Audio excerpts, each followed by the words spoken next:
Hello students, welcome to science class. So in previous video I have explained lesson number 1, nutrition in plant. Now again just quick recap I am giving you in this video. Lesson number 1, nutrition in plants. So all of you must have had your breakfast before coming, isn't it? Yes. So it means you eat food. So why you eat food? To get energy.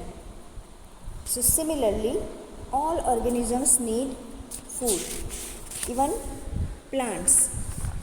But plants make their own food, and are some plants that eat food too, prepared food too. So now first topic is nutrition in plant.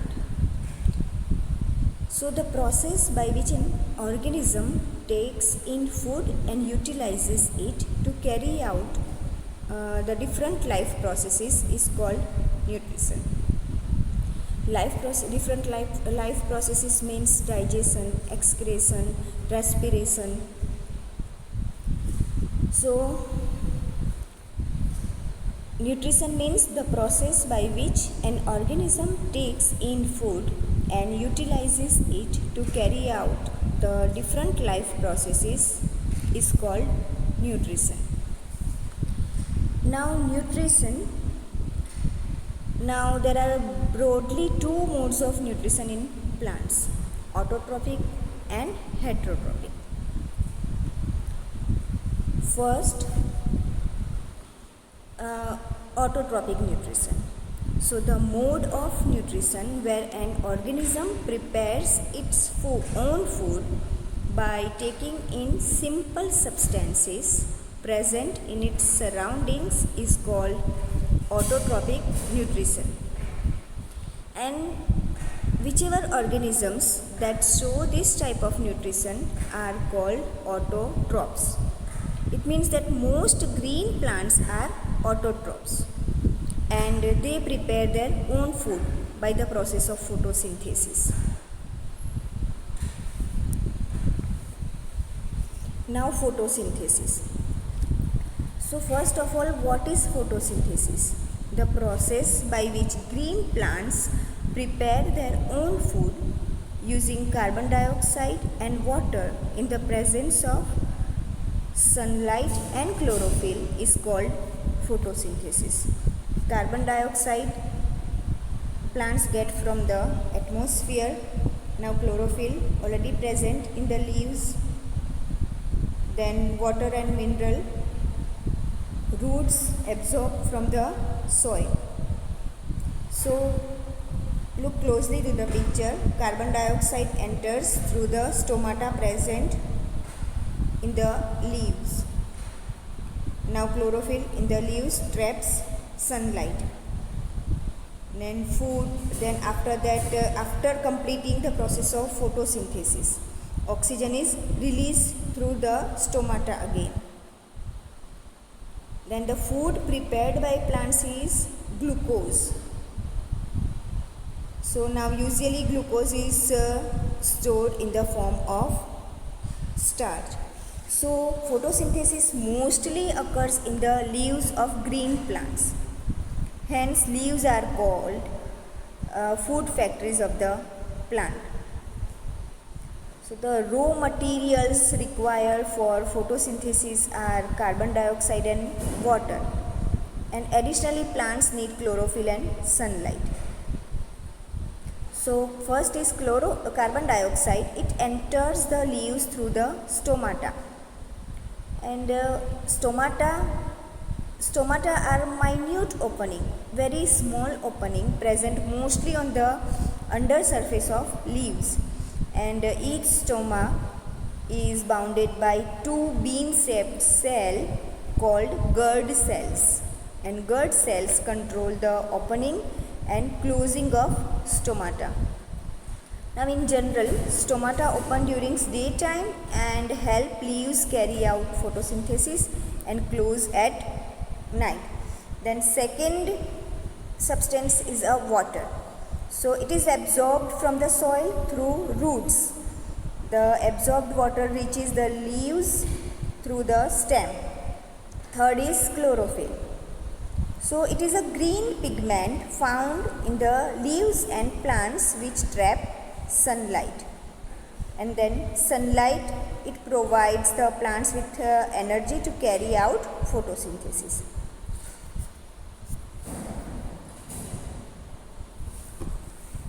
See, this is the stomata with gourd cell. Look closely to the picture. Here you can see that stomata opening. Now products of photosynthesis. So in the leaves of green plants, chlorophyll traps sunlight, which provides the energy to convert carbon dioxide and water into glucose and oxygen. So first, glucose, the products of photosynthesis, glucose and oxygen. So first, glucose, the food prepared by plants is glucose, and excess glucose is stored in the form of starch in parts such as seeds, stem, roots and even leaves of plants. Second product of the photosynthesis is the oxygen. It is a byproduct of photosynthesis, we can say. This oxygen is released into the atmosphere through stomata. So what is the equation? Carbon dioxide plus water in the presence of sunlight and chlorophyll gives glucose plus oxygen.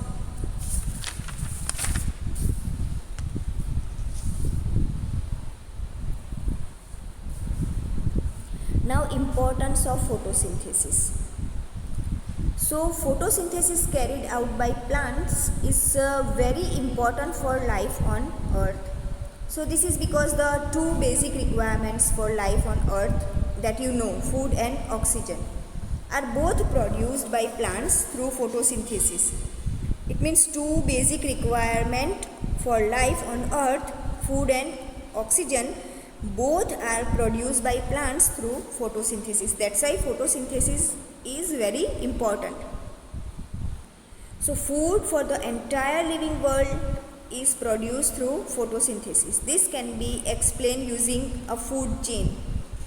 So food chain is a representation of the link between a series of organisms in which each organism depends on the next one in the series for food. Then plants produce their own food in the form of glucose and use it to obtain energy. Hence they are placed at the beginning of food chain. After that, herbivores eat plants to obtain energy. So they come after plants in the food chain. Carnivores eat herbivores to obtain energy. So they placed after herbivores in the food chain. So food produced through photosynthesis is used not only by plants but also herbivores, which in turns are fed upon by the carnivores. And second, oxygen. So all our living organisms inhale oxygen from the air, and this oxygen mainly released into the environment by plants during photosynthesis. So what will happen in the absence of photosynthesis? The oxygen level in the atmosphere would decrease and life on earth would become impossible. So look closely to the picture. Here food chain is given. See, by the sunlight, plant perform the process of photosynthesis, and after photosynthesis it release oxygen, and this oxygen only taken by the all animals. Now heterotrophic nutrition in plants. So all plants cannot produce food through photosynthesis. So the mode of nutrition in which organisms cannot prepare their own food and depend on other plants and animals for it is called heterotrophic nutrition. And such organisms are called heterotrophs. So heterotrophic plants can be classified as parasitic, insectivorous and saprophytic or symbiotic. First we see parasitic plants, it means parasites. So parasitic plants are plants that obtain their nutrients from other plants. Means the plants from which the parasitic plant obtain its nutrients is called host. In this mode of nutrition only the parasite is benefited. Example I am giving you, Deodar or Cuscuta plant. So it consists of yellowish orange tubular stems that coil around the trunk of the host tree.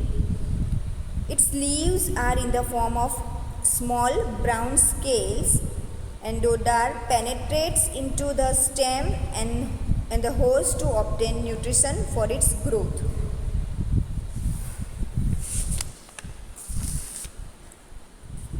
After that, insectivorous plants. So insectivorous plants are plants that obtain nutrients from animals such as insects. These are green plants that grow in soil that lacks minerals and nutrients such as nitrogen, and they obtain these nutrients by trapping insects. Example I am giving you, that pitcher plant. The leaf blade of this plant is modified into a long tubular pitcher to form a pitfall trap with sticky liquid inside. When an insect enters this pitcher, it gets trapped in the sticky liquid. The insect is then slowly digested by the digestive juices in the sticky liquid.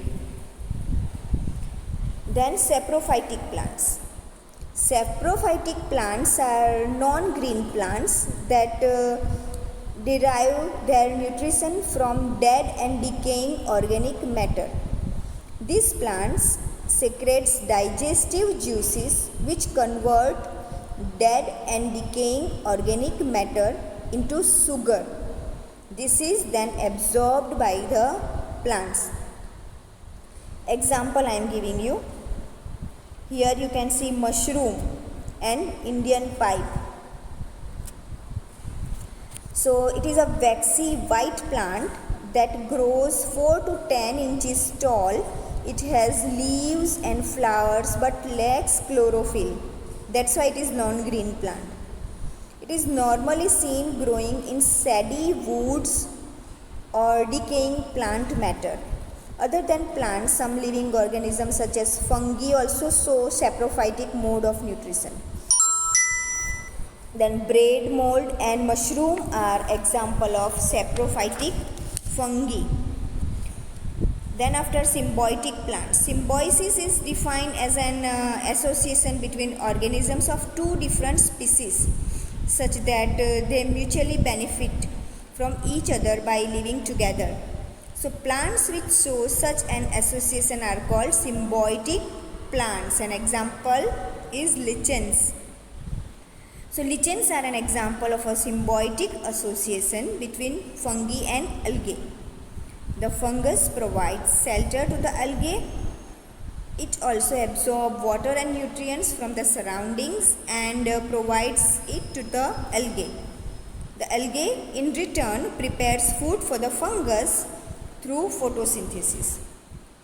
So some plants such as the pea and bean plant have a symbiotic association with a type of bacterium called Rhizobium, and this bacteria live in the tiny swelling on the root called root nodule. Here look closely to the picture. Rhizobium helps to convert or fix the atmospheric nitrogen into forms that can be used by plants to prepare food, and in return the plants provide shelter and nutrition to the bacteria. Such plants are called leguminous plant.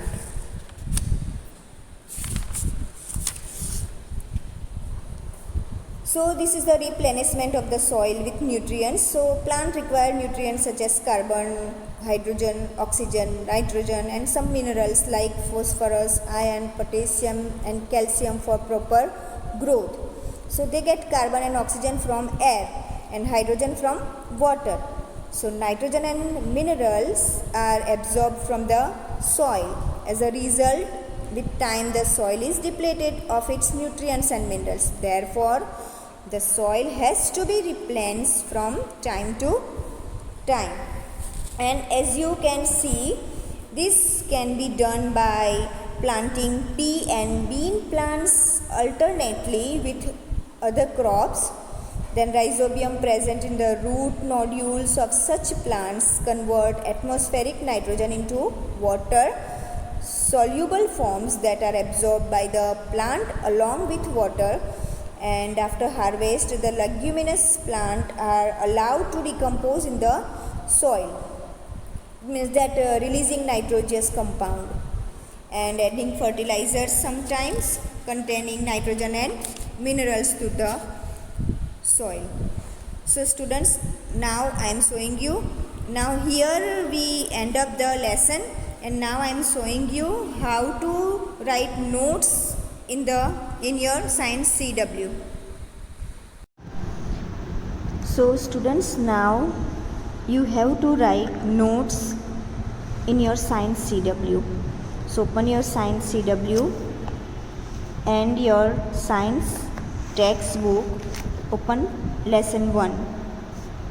So here in your science CW, in margin you will write first lesson name like that, lesson 1, nutrition in plants. After that we'll start writing notes from here. So here you will write notes. First, see, now open your textbook, lesson number 1. I am going to tell you, so underline with your pencil only. Open your textbook and underline with pencil. See, first column, first paragraph, third line, carbohydrates, proteins, fats, vitamins and minerals are components of food. These components of food are called nutrients. So this is first definition. You will write like that. Put arrow and start writing from here. This is the first definition. Okay. After completing first, now second.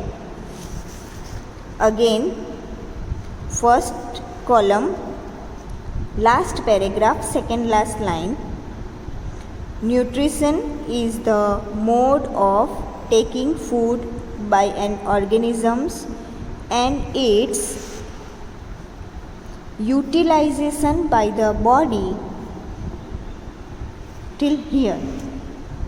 So definition of nutrition you can say, or that question also, what is nutrition? So start underline from here, first column, second last paragraph, second last line.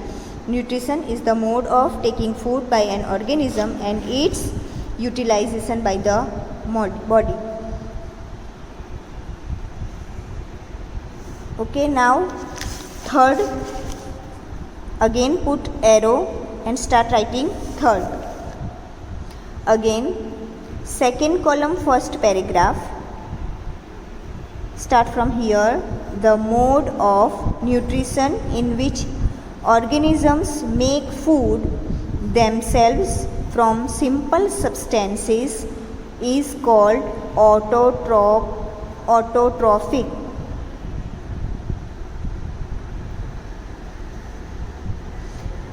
Therefore, plants are called autotrophs.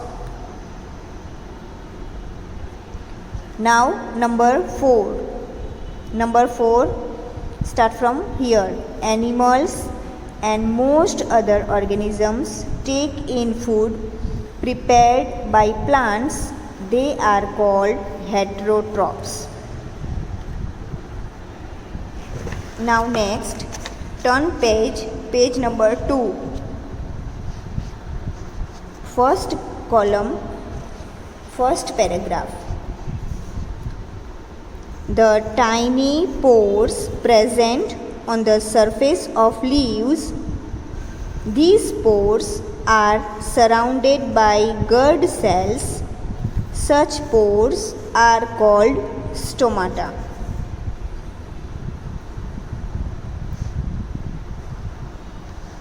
Now page number 2, second column, first paragraph. The leaves have a green pigment called chlorophyll. Now again second, page number 2, second column, first paragraph only. See from here.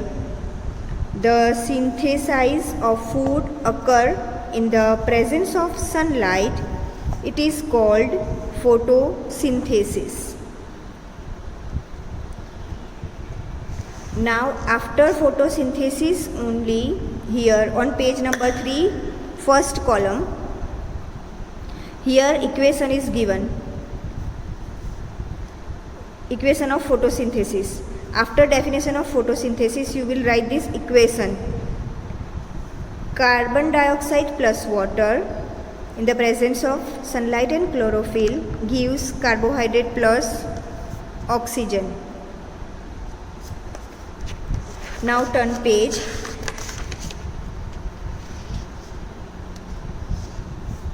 Page number 4. Page number 4 again, second column, last paragraph here. Like humans and animals, such plants depend on the food produced by other plants. They use the heterotrophic mode of nutrition.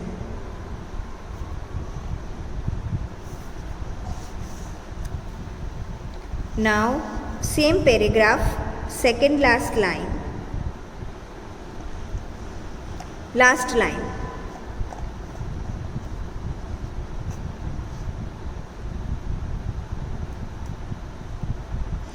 See from here, the plant on which it climbs is called the host, since it deprives the host of valuable nutrients. Cuscuta is called parasite. It means after these notes you will write example like that. Example, Cuscuta. It means the example of parasite is Cuscuta, or a marble also you can write here in a bracket like that.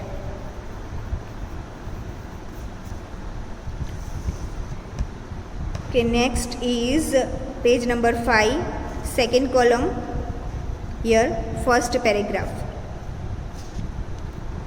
Insect eating plants are called insectivorous plant.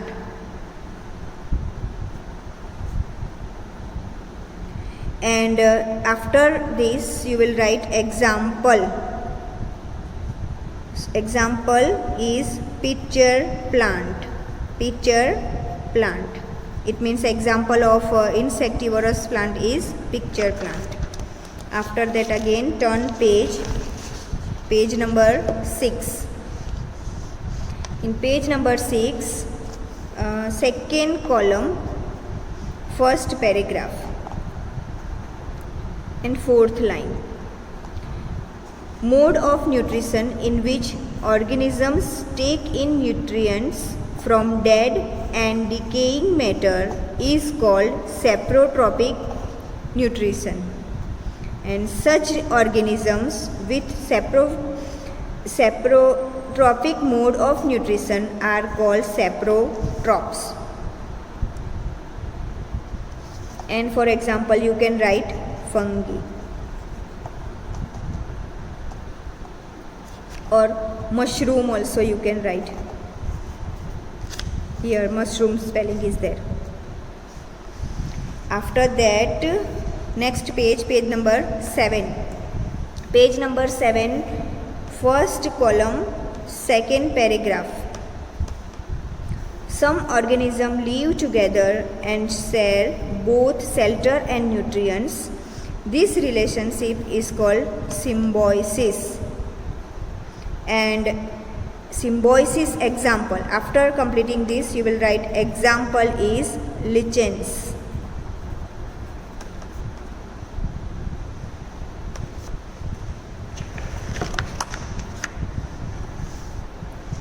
So students, here your notes also completed, and hopefully I will explain that the textbook question answers, textbook exercise, this one, textbook exercise in next video. Till then you have to complete, you have to write notes in your science CW. After that I'll send you PDF of the exercise of chapter 1. From this you will write question answers, it means exercise, textbook exercise in your CW.